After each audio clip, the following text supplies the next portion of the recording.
There has been a big event in the financial world when China, last October the 24th, 2014, did create a new bank, a new World Bank, Asian bank, but in reality this is a World Bank, which is deemed to finance the development of infrastructures in Asia, not only in China, but in India, Indonesia, Vietnam, Laos, etc. And this is an event for two reasons, because this answers to a real need. This is the answer to a real need, which is the financing of large developments in Asia in infrastructure, but it's also a way that China is using to establish some kind of new domination in the economic and financial world. So in October the 24th, a few months ago, when China did create this bank, the rest of the world answered extremely positively. And in the recent weeks and months, it has been an increasing acceptation by other countries and China to join this bank. At this point, at the end of 2014, the United States had a choice whether they would join the bank and advertise it and say, okay, we recognize that China has a leading power in the world that we're going to share with China as the United States, or we're going to fight it. Unfortunately, the United States did pick up the second choice. And according to everyone in the world, but even in the United States, in Wall Street, in Washington, it was a poor choice, a bad choice. The United States has been known as very pragmatic.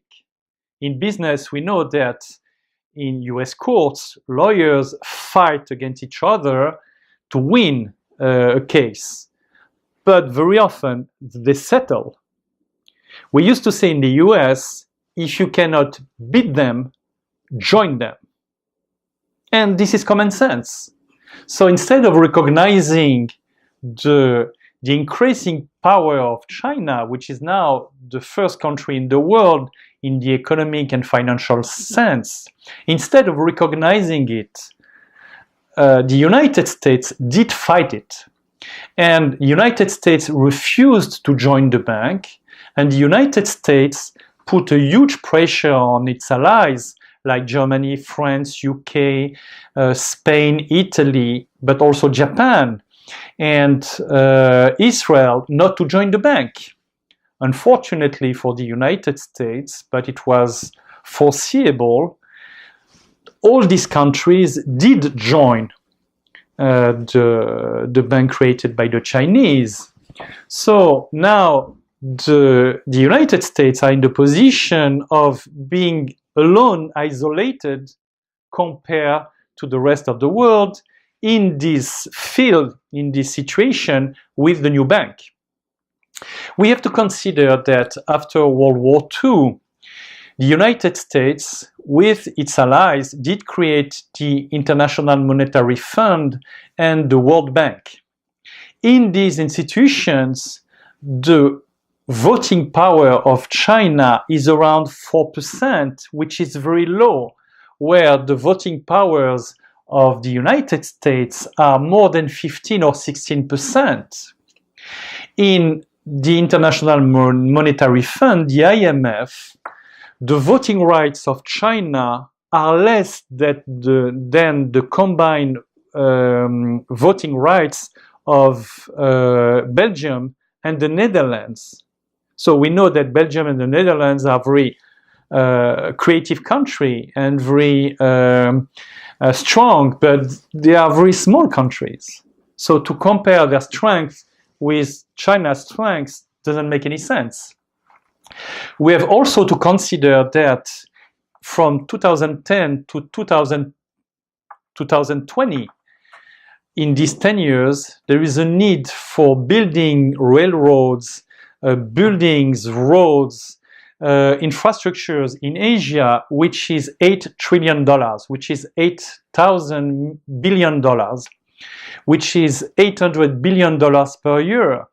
And the World Bank and the IMF cannot suffice to, they are not sufficient to finance this need of building infrastructures in Asia. So China has really good grounds, good reasons to create this bank. So to wrap it up and summarize, we have to consider that China was legitimately made a good choice and was right to create this bank, and it was a bad move from the United States. But we have to be confident that no one can be isolated in this game, and the United States at one point will make a move to join this bank. Otherwise, the influence of the United States in the world will diminish. And already the pressure that the United States did put on Japan for the Japan not to join the bank had the effect that the vice president of the bank will not be Japanese, but an Indian. It means that the United States lost an additional way of influencing this bank.